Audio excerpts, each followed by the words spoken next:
स्वागत है आपका 4TV न्यूज पर। मैं हूं आपके साथ। जो इस बुलेटिन की शुरुआत करते हैं, जम्मू कश्मीर से खबर सामने आ रही। सीएम उमर अब्दुल्ला ने बैठक बुलाई है। तो जम्मू कश्मीर विधानसभा का बजट सत्र आज से शुरू हो चुका है और ऐसे में काफी अहम बैठक सीएम की ओर से दोपहर 2 बजे कैबिनेट की बैठक बुलाई गई है। बैठक में बजट को मंजूरी दी जाएगी। 7 मार्च को सीएम उमर अब्दुल्ला बजट पेश करेंगे। तो यह जानकारी आपके साथ साझा करें। आज से 25 मार्च तक विधानसभा का बजट सत्र चलेगा। वही 7 से 11 अप्रैल तक विधानसभा का दूसरा चरण भी चलेगा। तो 7 मार्च को अगर हम देखें तो बजट सत्र पेश की जाएगी और इस समय यह अहम बैठक मारी जा रही है जम्मू कश्मीर के सीएम उमर अब्दुल्ला की तरफ से। और दोपहर 2 बजे का वक्त बताया जा रहा है जब बैठक बुलाई गई है मुख्यमंत्री की तरफ से। तो काफी अहम बैठक इस बार जम्मू कश्मीर में होने जा रहा है और सभी की निगाहें इस बार टिकी हुई। हालांकि अभी देखें तो अब तक जो अपडेट सामने आई है, उपराज्यपाल मनोज सिन्हा ने अभिभाषण के साथ बजट की शुरुआत कर दी और ऐसे में इस बजट पर सभी की निगाहें टिकी हुई है क्योंकि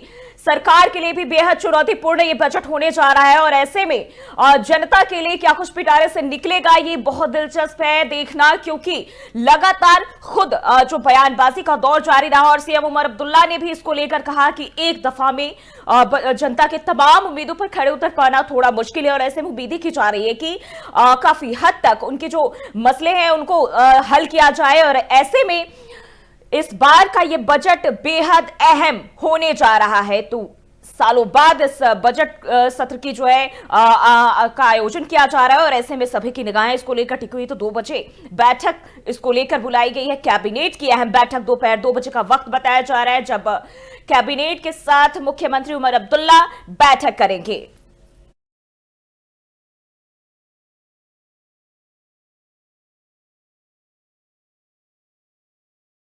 वहीं रुक करते अगली खबर की ओर। प्रधानमंत्री नरेंद्र मोदी का गुजरात दौरा है। 3 दिवसीय दौरे पर पीएम मोदी और प्रधानमंत्री ने सोमवार सुबह विश्व वन्य जीव दिवस के अवसर पर जूनागढ़ जिले में गिर वन्य जीव अभ्यारण्य में जंगल सफारी का आनंद लिया। सोमनाथ से आने के बाद पीएम मोदी ने सासन में वन अतिथि गृह सिंह सदन में रात्रि विश्राम किया। रविवार शाम को उन्होंने सोमनाथ मंदिर में भगवान शिव की पूजा अर्चना की और यह 12 ज्योतिर्लिंगों में से सबसे पहला ज्योतिर्लिंग है। और सिंह सदन से प्रधानमंत्री जंगल सफारी पर गए और उनके साथ कुछ मंत्री और वन विभाग के वरिष्ठ अधिकारी भी मौजूद रहे। गिर वन जीव अभ्यारण्य के मुख्यालय सासन गिर में प्रधानमंत्री राष्ट्रीय वन्यजीव बोर्ड की 7वीं बैठक की अध्यक्षता भी प्रधानमंत्री करेंगे।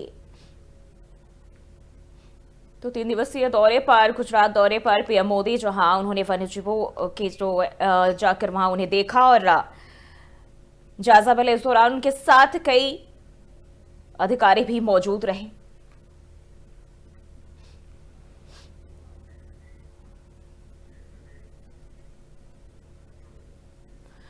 और बढ़ते आगे, दिल्ली की मुख्यमंत्री रेखा गुप्ता ने सोमवार को घोषणा की कि सरकार 24 से 26 मार्च के बीच दिल्ली का बजट पेश करने की योजना बना रही है।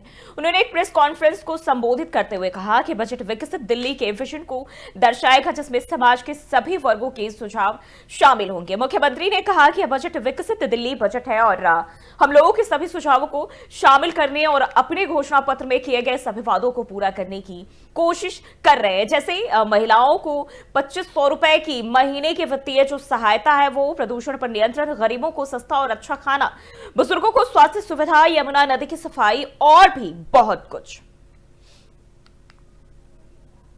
विशेष रूप से दिल्ली का जो बजट है, विकसित दिल्ली का बजट 2025-26, जिसे हम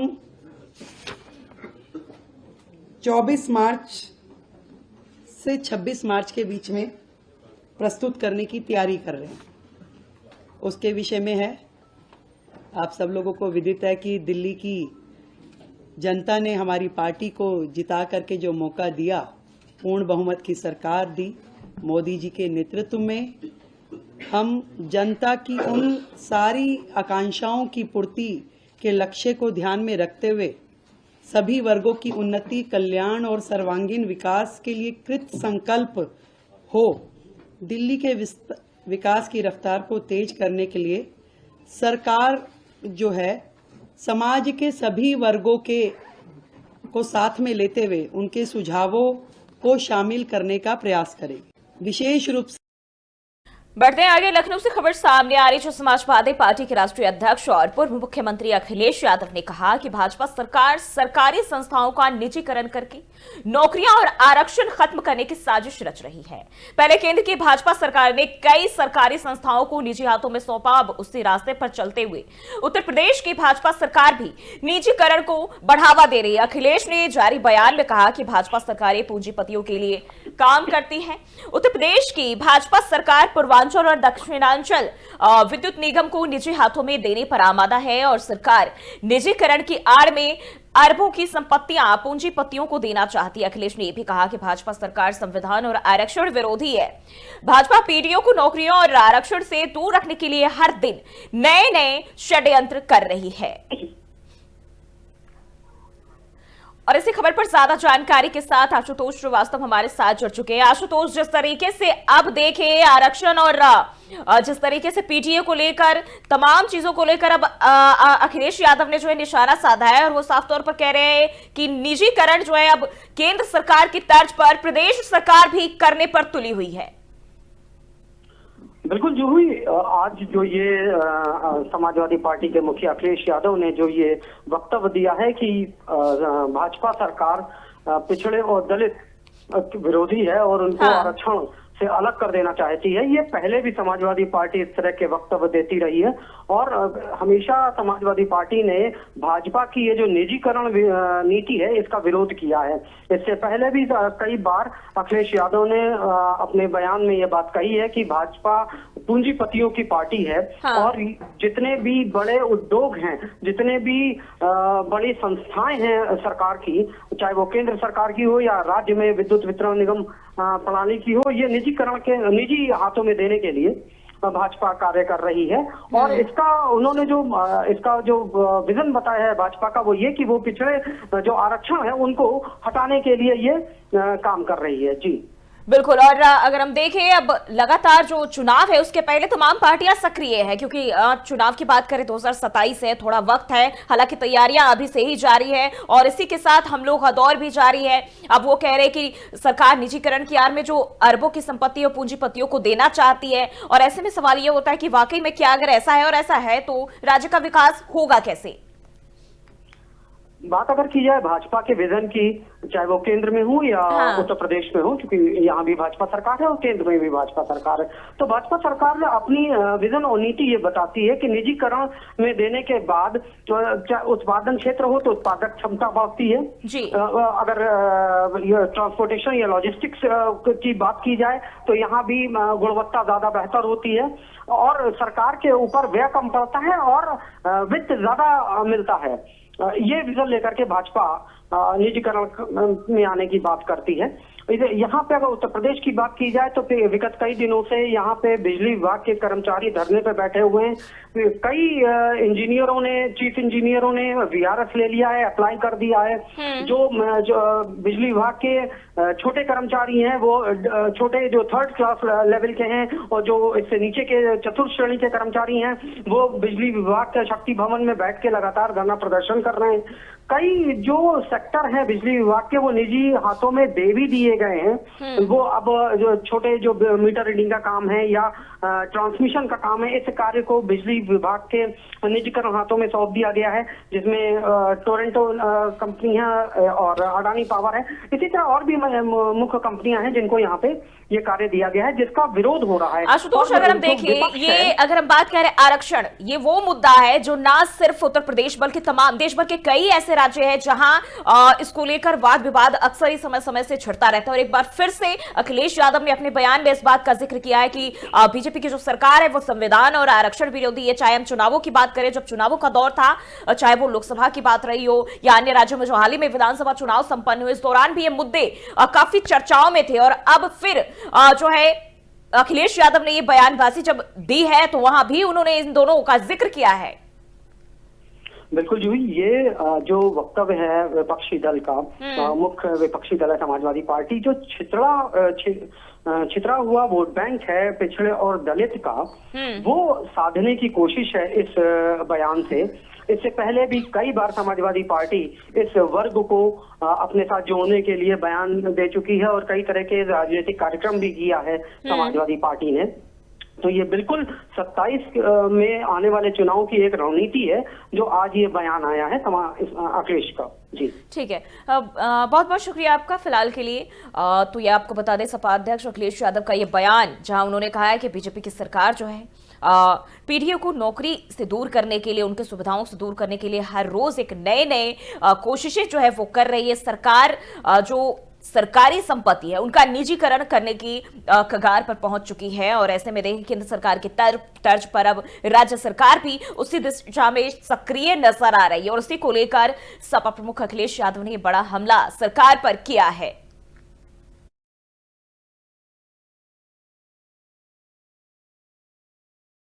बढ़ते आगे, उत्तराखंड बीजेपी के संगठन की प्रक्रिया जो का अभियान लगातार जारी है, और उत्तराखंड बीजेपी द्वारा बूथ अध्यक्ष और मंडल अध्यक्ष की नियुक्ति कर दी गई है। बीजेपी के प्रदेश मीडिया प्रभारी मनवीर सिंह चौहान ने बताया कि अब प्रदेश के 19 जिला सांगठनिक इकाइयों के जिला अध्यक्षों के चयन की प्रक्रिया चल रही है। प्रदेश नेतृत्व द्वारा रायशुमारी के लिए 3 पर्यवेक्षक एक जिले में भेजे गए थे। पर्यवेक्षकों द्वारा नाम के पैनल को प्रदेश में नेतृत्व को सौंपा गया। विस्तार से चर्चा के बाद जल्द ही जिला अध्यक्षों की घोषणा भी की जाएगी।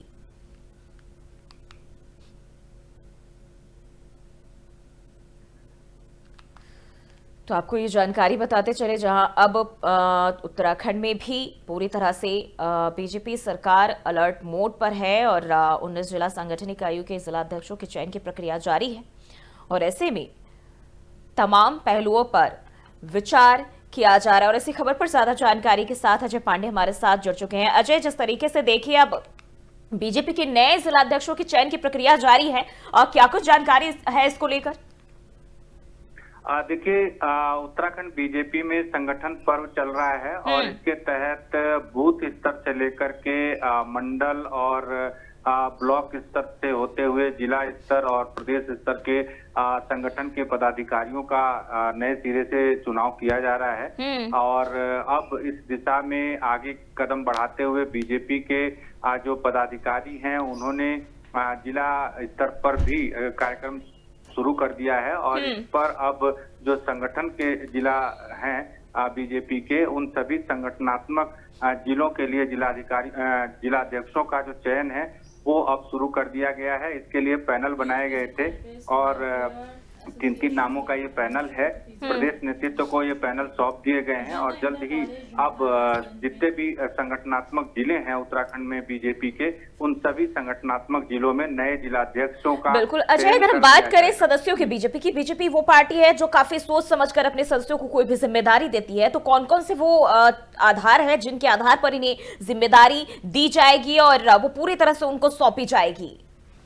देखिए, जो सबसे बड़ी बात यह है कि बीजेपी में संगठन को सर्वोपरि माना जाता है। हाँ। कार्यकर्ताओं को काफी महत्व दिया जाता है, और कार्यकर्ताओं की तरफ से जो भी बातें संगठन को कही जाती हैं उसको गंभीरता से अमल भी करने की कार्रवाई की जाती है। तो ऐसे में बीजेपी में उन लोगों को पदाधिकारी बनाया जा रहा है कि जो लंबे समय से पार्टी से जुड़े हुए हैं, उनकी निष्ठा किस तरह की है, और वो संगठन की ओर से जो दायित्व दिए जाते हैं, जो कार्य दिए जाते हैं, उनको वो किस तरह से आगे अमल में लाते हैं, किस तरह से उस पर काम करते हैं। तो इसमें सबसे बड़ी बात यही है कि सबसे पहले उन लोगों को महत्व दिया जा रहा है जो लंबे समय से पार्टी से जुड़े हुए हैं। इसके साथ साथ उनका किस तरह का आधार है, किस तरह से लोगों के बीच में वो जाकर अपनी बातों को रख पाते हैं, क्योंकि बीजेपी संगठन की ओर से समय समय पर कार्यकर्ताओं को कई जिम्मेदारी ऐसी दी जाती है जो केंद्र सरकार और राज्य सरकार की जैसे योजनाएं हैं, उन योजनाओं को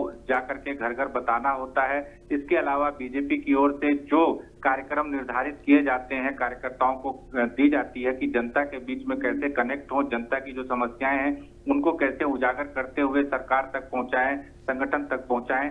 तो वो सारे काम जो निष्ठा के साथ करते हैं उनको ही ये महत्वपूर्ण जिम्मेदारी देने की प्रक्रिया की जाती है। तो ऐसे में अब बूथ स्तर से लेकर के ब्लॉक स्तर से लेकर के मंडल स्तर तक के पदाधिकारियों का चयन हो गया है।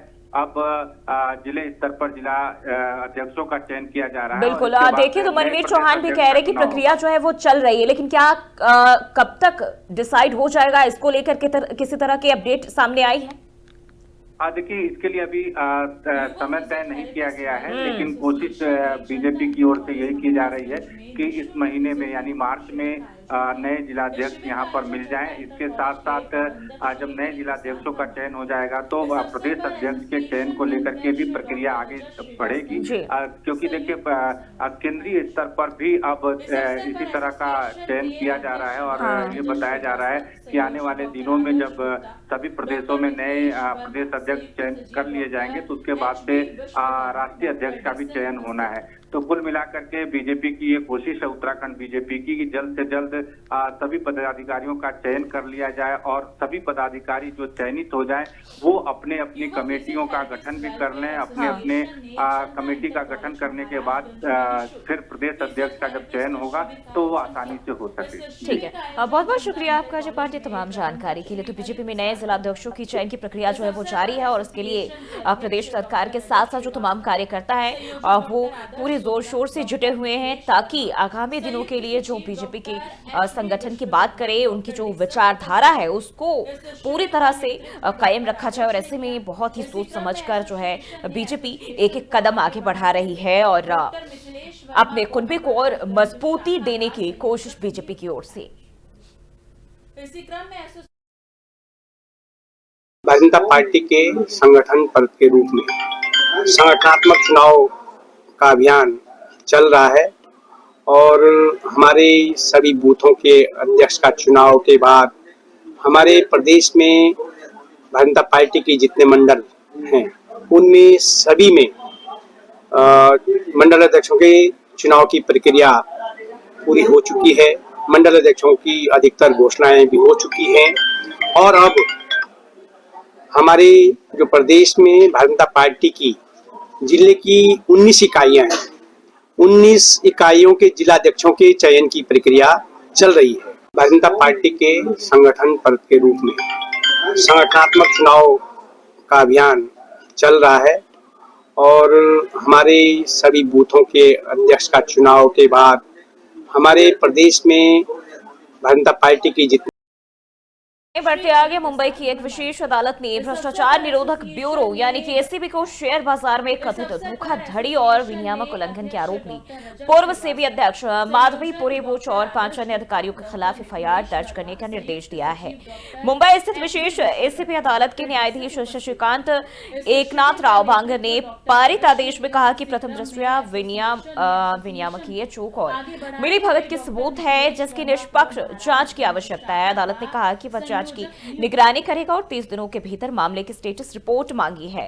अदालत ने आदेश में यह भी कहा कि आरोपों से यह पूरा साफ होता है, अपराध का पता चलता है जिसके लिए जांच जरूरी है। आदेश में कहा गया है कि कानून प्रवर्तन एजेंसियों और भारतीय प्रतिभूति और विनिमय बोर्ड यानी कि सेबी की निष्क्रियता के कारण सीआरपीसी आपराधिक प्रक्रिया संहिता जो कि है और उनके प्रावधानों के तहत न्यायिक हस्तक्षेप की जरूरत है। शिकायतकर्ता जो एक मीडिया रिपोर्टर है, उन्होंने कथित अपराधों की जांच की मांग की थी जिसमें बड़े पैमाने पर वित्तीय धोखाधड़ी, विनियामक उल्लंघन और भ्रष्टाचार शामिल है। शिकायतकर्ता ने दावा किया कि सेबी के अधिकारी अपने वैधानिक कर्तव्य में विफल रहे हैं, बाजार में हेरफेर को बढ़ावा दिया तथा निर्धारित मानदंडों को पूरा नहीं करने वाले कंपनी को सूचीबद्ध करने की अनुमति देकर कॉर्पोरेट धोखाधड़ी के लिए रास्ता खोला। शिकायतकर्ता ने कहा कि कई बार पुलिस स्टेशन और संबंधित नियामक निकायों से संपर्क करने के बावजूद कोई कार्रवाई नहीं की गई।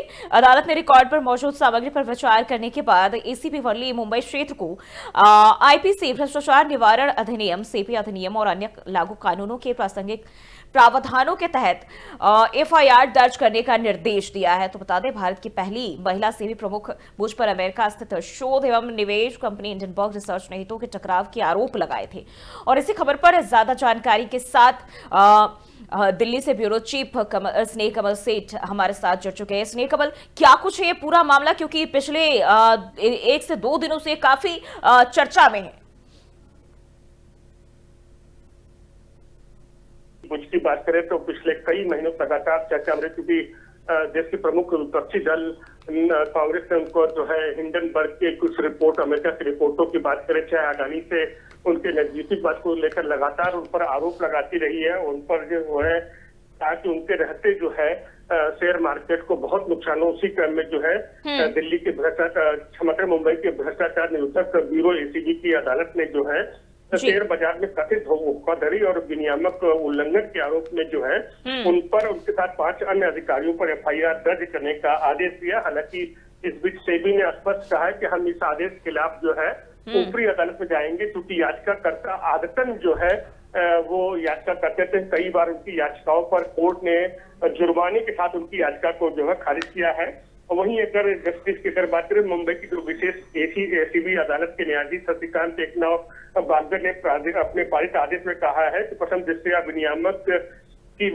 विनियामकी चूक और मिली भगत के पर्याप्त सबूत है जिस पर निष्पक्ष जांच की आवश्यकता है। अदालत ने कहा कि जांच की निगरानी स्वयं अदालत करेगा। 30 दिनों के भीतर जो है मामले की स्टेटस रिपोर्ट सौंपने का है। अदालत के आदेश ने यह भी कहा कि आरोपों में संज्ञेय अपराध पता चलता है जिसके लिए जांच जरूरी है।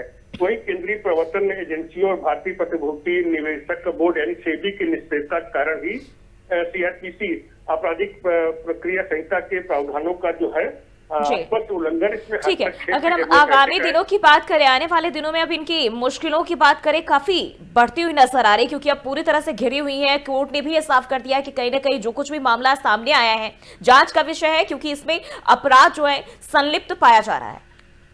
जी बिल्कुल, जिस तरह से जो है सेबी चीफ की अगर कहें तो आने वाले दिनों में मुसीबतें पड़ सकती है, लेकिन उस बीच मैंने ये भी कहा खुद जो है जिस संस्था की ये चीफ रह चुकी है, हालांकि 2-3 दिन पूर्व ही नए सेबी चीफ की नियुक्ति हो चुका, कार्यकाल पूरा हो चुका, लेकिन फिर भी सेबी ने कहा कि हम उनके बचाव में आएंगे और याचिकाकर्ता जो है आदतन याचिकाकर्ता हमेशा याचिका देते हैं। लेकिन अगर सेबी चीफ की बात करें तो सेबी चीफ माधुरी पूरी बुश पर अमेरिका स्थित शोध एवं निवेश कंपनी हिंडनबर्ग रिसर्च ने हितों के टकराव के लगातार आरोप लगाए थे। उन्होंने सीधा कहा था कि माधुरी बुश के रहते हुए जो है तमाम जो अनियमितताएं हुई है, वही निजी क्षेत्र से आने वाली पहली शख्सियत भी वही थी।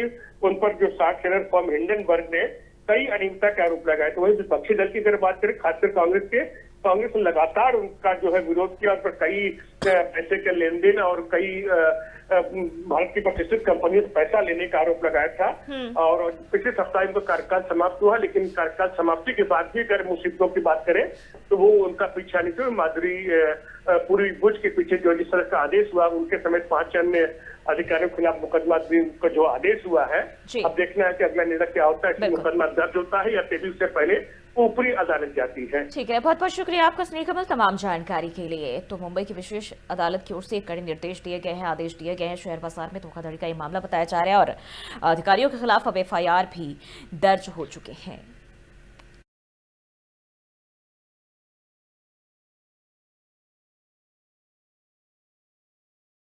बढ़ते हैं आगे। नोएडा सेक्टर 49 यानी कि 49 पुलिस को ये बड़ी कामयाबी मिली है। पुलिस ने मुठभेड़ के बाद पूरी घटना का खुलासा किया है। चोरी करने वाले गैंग के साथ पुलिस की मुठभेड़ हुई है। 49 का ये मामला बताया जा रहा है। सेक्टर 49 जहां चोरी करने वाले गैंग के साथ पुलिस की मुठभेड़ हुई। मुठभेड़ के दौरान एक बदमाश को गोली लगी और 2 बदमाश कॉम्बिंग के दौरान गिरफ्तार किए गए। सभी लुटेरों पर आधे दर्जन से ज्यादा मुकदमे दर्ज हैं। तो ये जानकारी आपको बताते चले, नोएडा सेक्टर 49 का बताया जा रहा है। पुलिस को ये बड़ी कामयाबी मिली है। पुलिस और बदमाशों के बीच मुठभेड़ और बताया जा रहा है चोरी करने वाले गैंग के साथ पुलिस की मुठभेड़ हुई है, जिसमें एक बदमाश को गोली लगी। हालांकि 2 बदमाश कॉम्बिंग के दौरान गिरफ्तार किए गए हैं।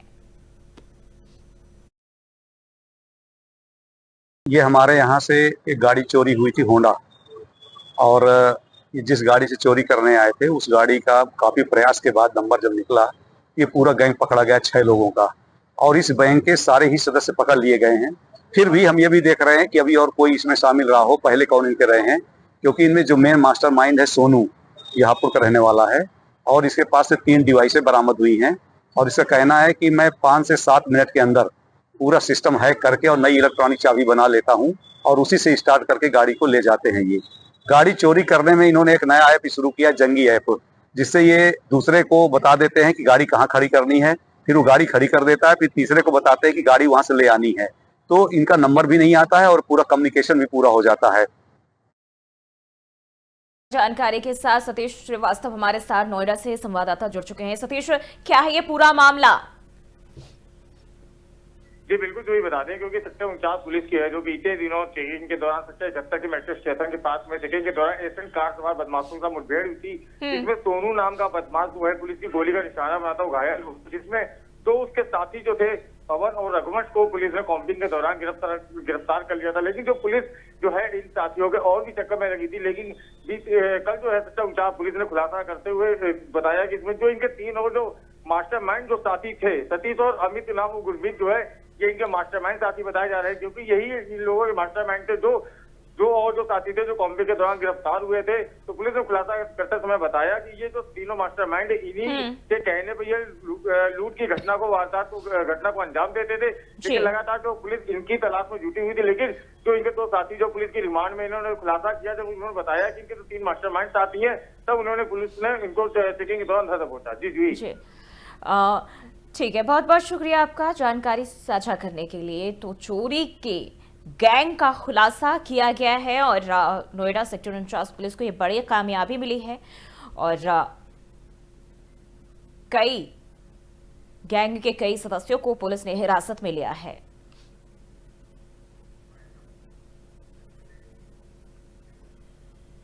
तो फिलहाल के लिए इस बुलेटिन में बस इतना ही। देश और दुनिया की तमाम खबरों के लिए देखते रहिए 4 TV न्यूज।